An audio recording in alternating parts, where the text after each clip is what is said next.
सो hey guys, मेरा नाम है सफल बिसेन और आज हम लेके आए हैं हमारे एक्सरसाइज 10B का क्वेश्चन नंबर 17। क्वेश्चन नंबर 16 हम जो है थोड़ी देर में आपको प्रोवाइड कराएंगे, बट क्वेश्चन नंबर 17 हम इसे सॉल्व हो चुका है। इसका सोल्यूशन हमारे पास है, तो इसका सोल्यूशन हम आपको बता दे रहे हैं। देखिए, ये क्वेश्चन नंबर 17 बहुत ही इंटरेस्टिंग क्वेश्चन है और थोड़ा इंपॉर्टेंट भी है। तो इसमें कहा जा रहा है कि a uniform string of weight W is suspended from 2 points at the same level. तो 2 पॉइंट्स हैं, वहाँ से आप बस इमेजिन करते जाइए, आंख बंद करके सुनते जाइए और इमेजिन करते जाइए।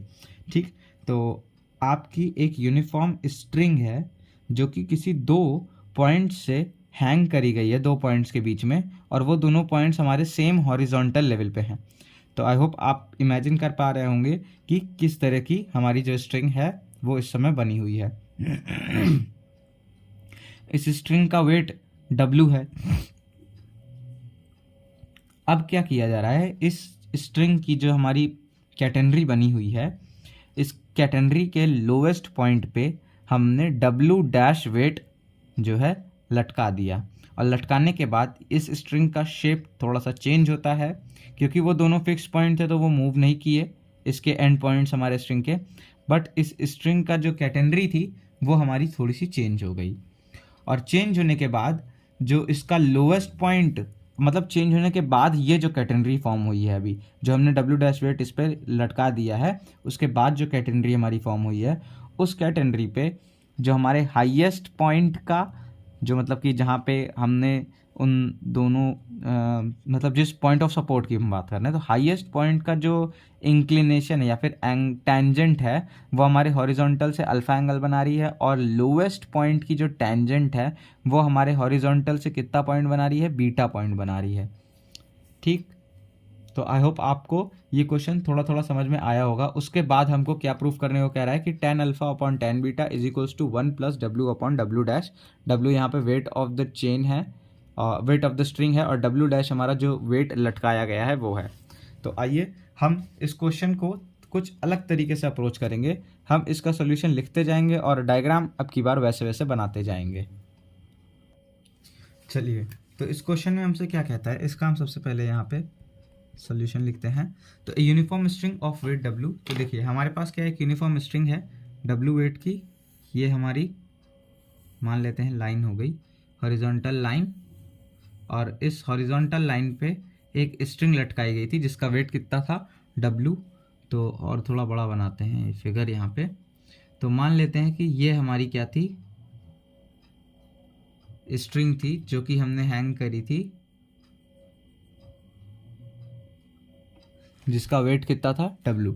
हम इसको डॉटेड लाइन से बना रहे हैं बिकॉज इस पे वेट लटकाने के बाद हमको जो स्ट्रिंग आएगी उसी पे हमको सारे रिजल्ट्स हमको प्रूफ करने को कहा है, और उसी पे बाकी सारी चीज़ें भी बताया है। तो हम इसको डॉटेड लाइन से बनाएं तो ही हमारे लिए ज़्यादा बेटर रहेगा।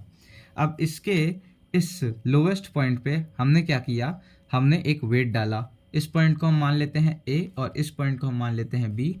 इस पॉइंट को हम कहते हैं C डैश। अब इसके लोवेस्ट पॉइंट पे हमने वेट डाला, तो इस कैटेनरी का जो शेप था वो किस तरह से हो गया, वो कुछ इस तरह से हो गया, इस कैटेनरी का shape.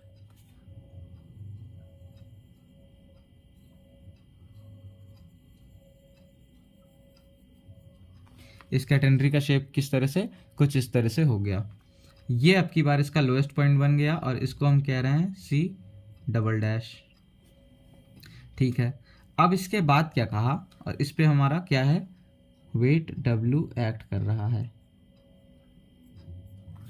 W dash weight act कर रहा है। इस कैटेनरी का हमारा वेट कितना था, W था। अब हमारी कैटेनरी के लेंथ में तो कोई इंक्रीमेंट हुआ नहीं या कोई भी चेंज हुआ नहीं, तो हमारे जो मान लेते हैं कि अगर ये हमारी क्या है, एक्सेस हमने मान लिया कि ये हमारी क्या है, कैटेनरी की एक्सेस है हमारे इस कैटेनरी की। और उसके बाद हम ध्यान से देखें अगर, तो अब ये जो हमारी कैटेनरी, ये पहली बात तो हमारी कैटेनरी बनी ही नहीं, कैटेनरी नहीं बनी क्योंकि फ्रीली अंडर ग्रेविटी नहीं, सस्पेंडेड है, यहाँ पे हमारा W आ गया है। अब ये जो है ना, ये कह सकते हैं आप इतना पोर्शन एक दूसरी कैटेनरी का हिस्सा हो सकता है, बट ये हमारा A से B तक ये जो हमारी अब बनी है वो कैटेनरी तो नहीं है। तो हमारा ये जो हिस्सा है ये एक नई कैटेनरी बना रहा है यहाँ पे, ये कुछ इस तरीके से। तो अब ये हमारी क्या बनी है, एक न्यू कैटेनरी बनी है जिसको हम डॉटेड लाइन से दिखा रहे हैं।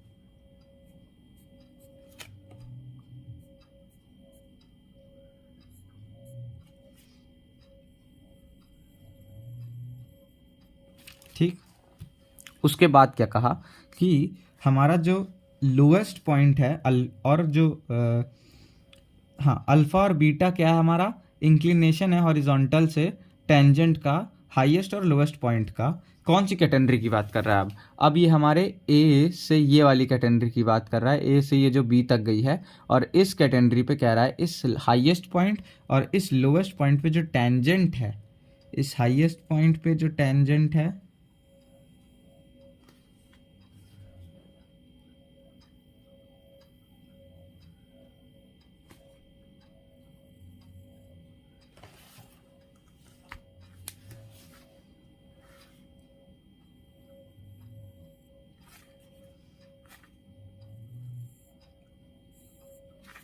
और इस लोएस्ट पॉइंट पे जो टेंजेंट है, सपोज दैट वो हमारी इस डायरेक्शन में जाएगी, क्योंकि वो जो हमारी टेंजेंट होगी वो हमारे इस कैटेनरी पे टेंजेंट होगी, और इस डायरेक्शन में भी होगी, है ना। तो जो हमारी हाईएस्ट और लोएस्ट पॉइंट पे जो टेंजेंट है वो हमारी हॉरिजॉन्टल के साथ कितना एंगल क्रिएट करेंगे, अल्फ़ा और बीटा। अगर हम इसको ध्यान से देखें क्वेश्चन को, तो क्या कह रहा है कि ये हाईएस्ट और लोएस्ट पॉइंट पे जो हमारी टेंजेंट्स हैं उस पे अल्फ़ा और बीटा एंगल, तो हमारी हाईएस्ट पॉइंट पे जो टेंजेंट है वो अल्फ़ा एंगल क्रिएट कर रही है हॉरिजॉन्टल के साथ, और लोएस्ट पॉइंट पे जो टेंजेंट है वो कितना, बीटा एंगल क्रिएट कर रही है हमारे हॉरिजॉन्टल के साथ। अब इस कैटेनरी का जो हमारा ये आएगा, मान लेते हैं ये हमारी इस कैटेनरी की एक्सेस आएगी, ठीक, और इस पॉइंट को हम क्या देते हैं, पॉइंट डी, और ये जो लेंथ होगी इस कैटेनरी की ये हमारी क्या होगी, ये हमारी होगी सी, हम सबको पता है, ठीक है। अब हम क्या करते हैं, इस सी डबल डैश को पॉइंट ले लेते हैं एक्स कॉमा वाई। अब चलिए इसका सोल्यूशन लिखते हैं यहाँ पे। तो इसके सोल्यूशन में हम सबसे पहले क्या लिखेंगे, let W be the weight per unit length, be the weight per unit GTH length of the catenary A C dash B, A C dash और B वाली कैटेनरी की, ये वाली डॉटेड लाइन वाली, ठीक। तो ये डॉटेड लाइन वाली कैटेनरी की हम यहाँ पे बात कर रहे हैं। उसका हमारा वेट कितना, वेट पर यूनिट लेंथ हमने कितना लिया, W लिया। सो जो वेट आएगा उसका, अब देखिए कैटेनरी की लेंथ में तो कोई चेंज हुआ नहीं है, तो हम क्या मानते हैं, यहाँ से यहाँ तक का जो डिस्टेंस है इसको हम मान लेते हैं S1, और कैटेनरी की पूरी लेंथ हम मान लेते हैं 2S थी, तो यहाँ से जो हमारी यहाँ तक की लेंथ होगी इसकी लेंथ हम मान लेते हैं S, ठीक है। तो ये हमारी क्या हो गई, लेंथ हो गई। अब पॉइंट ए की अगर हम बात करते हैं, सो एट पॉइंट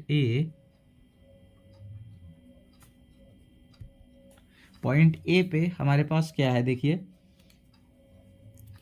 पॉइंट ए की जो आर्क लेंथ है वो कितनी है, वो हमारी देखिए इस केस में भी यहाँ से यहाँ तक के लिए भी वो कितनी थी, S थी, और यहाँ से यहाँ तक भी वो S है, क्योंकि बस वो कैटेनरी थी पहले, और मतलब अंडर ग्रेविटी के इन्फ्लुएंस में वो हैंग कर रही थी। अब वो W डैश वेट के भी इन्फ्लुएंस में हैंग कर रही है, तो दोनों ही केस में S हमारा यहाँ से यहाँ तक मतलब सेम होगा, ठीक। तो एट पॉइंट ए पे हम कौन सा फॉर्मूला लगा रहे हैं, S इज इक्वल्स टू, यानी कि कैटेनरी की हमारी intrinsic equation S is equals to C tan phi वाला अगर हम फॉर्मूला लगाते हैं, तो S कितना है, यहाँ से यहाँ तक का लेंथ है S, तो एस एज इट इज लिया जाएगा। सी कितना है, सी tan फाई है ना, सी यहां से यहां तक का डिस्टेंस सी है, सो सी tan, और पॉइंट ए पे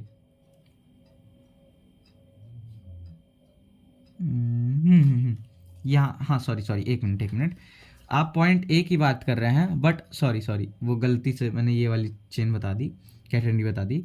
आप पॉइंट ए की बात कर रहे हैं और पॉइंट ए को अब आप किसका हिस्सा मान रहे हैं, इस ये वाली कैटेगरी का, ये जो बड़ी वाली हमारी कैटेगरी बनी है, ठीक है।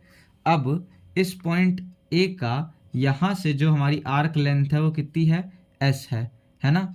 अब इस एस लेंथ का हमारा जो है, अगर हम कहें कि हमारे जो एट पॉइंट ए पे जो आर्क लेंथ है that will be equal to C tan phi.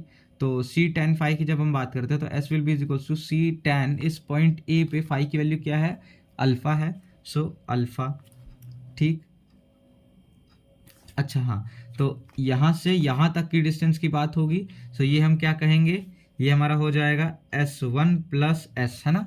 यहाँ से यहाँ तक S था और ये S1 था, तो हम S1 plus S is equals to C tan phi alpha की बात करेंगे जब हम पॉइंट ए की बात करें, क्योंकि ये पॉइंट ए किसका पार्ट है, इस समय हम किसके पार्ट की तरह इसको ट्रीट कर रहे हैं, ये बड़ी वाली कैटेगरी के पार्ट की तरह, मतलब बड़ी वाली कैटेगरी पे एक पॉइंट की तरह।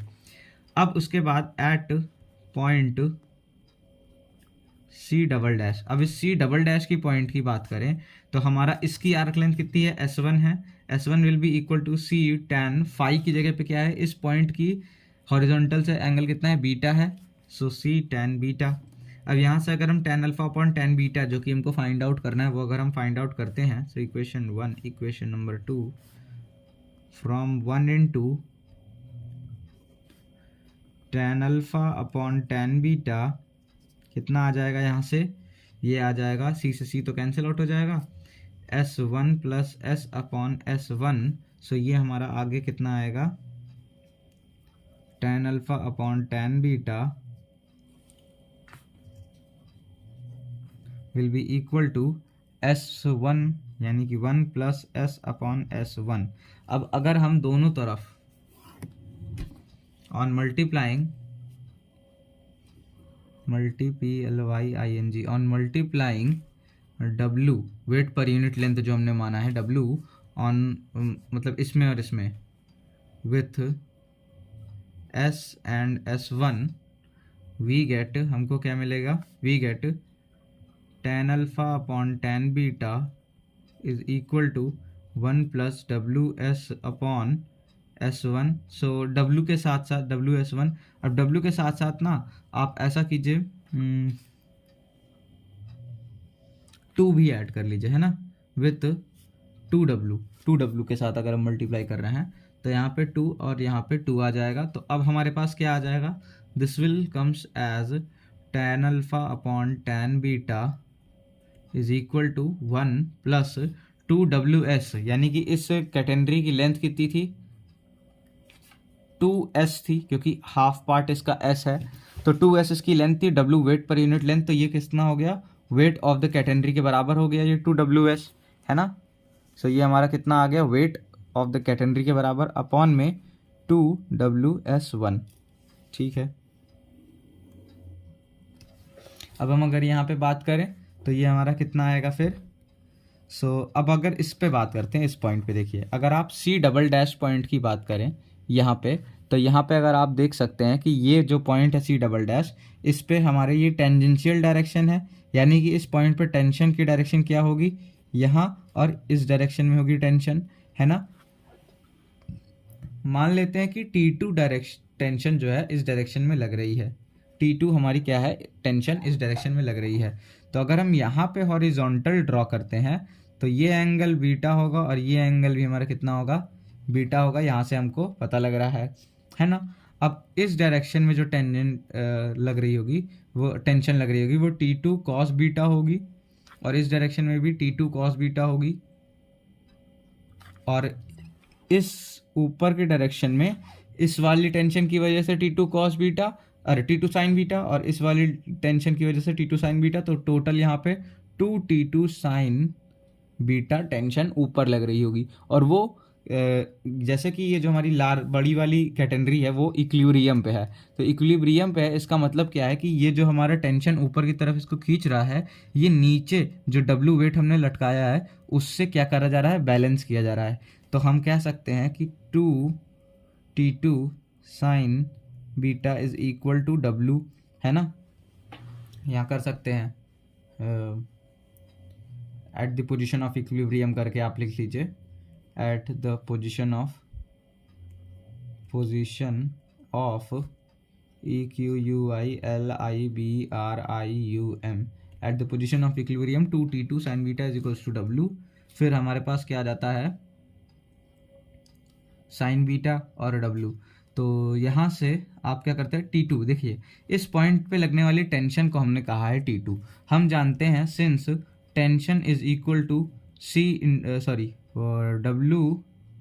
W into y, W y के बराबर होता है। इस C डबल डैश पॉइंट का हमने क्या लिया था, x, y कोऑर्डिनेट लिया था। सो इसका y किसके बराबर होता है, y is equal to C times of sec phi के बराबर होता है। तो यहाँ पे हम रखेंगे, तो पहले तो T2 की वैल्यू रखते हैं, तो T2 will be equal to W times of y into sine beta is equals to W, ये हमारा क्या हो जाएगा, W डैश हो जाएगा, क्योंकि नीचे हमारा क्या काम कर रहा है, W डैश काम कर रहा है, तो हमारा W डैश हो गया। फिर that is equal to 2W C, y की जगह पे C सेक फाई, तो C सेक फाई की जगह पे एंगल इस पॉइंट पे तो कितना है, बीटा है, beta into sine beta is equals to W dash. So ये हमारा कितना आ जाएगा, 2WC सेक बीटा को आप कॉस में चेंज करेंगे तो 1/cos आएगा, sine beta upon cos beta is equals to tan beta is equals to W dash. तो इतना आ गया आपके पास। अब उसके बाद आप यहाँ से क्या कह सकते हैं कि देखिए, आप इस पॉइंट C डबल डैश की आर्क लेंथ बताइए पहले हमको। अगर आप इस पॉइंट C की arc length of point C, arc length of point C क्या है, वो हमारी है S1, है ना, सेमीकोलन लगा के लिखेंगे जो कि S1 है। So S is equal to C, S is equal to C tan phi होता है, C tan फाई होता है। सो इसके लिए for point C double dash S1 is equals to C tan phi की जगह पे tan बीटा। सो हमारा जो ये C tan बीटा है इसको हम क्या कहेंगे, S1 कहेंगे। सो हमारा आ जाएगा 2W S1 is equals to W dash, ठीक। तो अब ये जो हमारी इक्वेशन बनी थी, इक्वेशन नंबर 3 इसको कह दीजिए, इक्वेशन नंबर 2 इसको कह दीजिए, 4 इसको कह दीजिए, है ना। सो हम यहाँ पे कह सकते हैं कि W डैश, ठीक। So from using equation 5 in equation 3 में इक्वेशन 5 को अगर हम यूज़ करते हैं तो हमको क्या मिलेगा कि tan alpha upon tan beta is equal to 1 plus W upon 2W S1 को हम क्या लिख रहे हैं, W डैश। तो यही हमको प्रूफ करना था और ये हमारा यहाँ पे प्रूव हो गया। अगर आप चाहते हैं तो इसका सॉल्यूशन लिख लीजिए। क्वेश्चन इजी था और क्वेश्चन थोड़ा ठीक लेवल का था, तो इसको आप लगा के जाइएगा, ये क्वेश्चन थोड़ा इम्पॉर्टेंट है। तो चलिए मिलते हैं नेक्स्ट लेक्चर में अगले सॉल्यूशन के साथ, तब तक के लिए पढ़ाई करते रहिए। All the very best.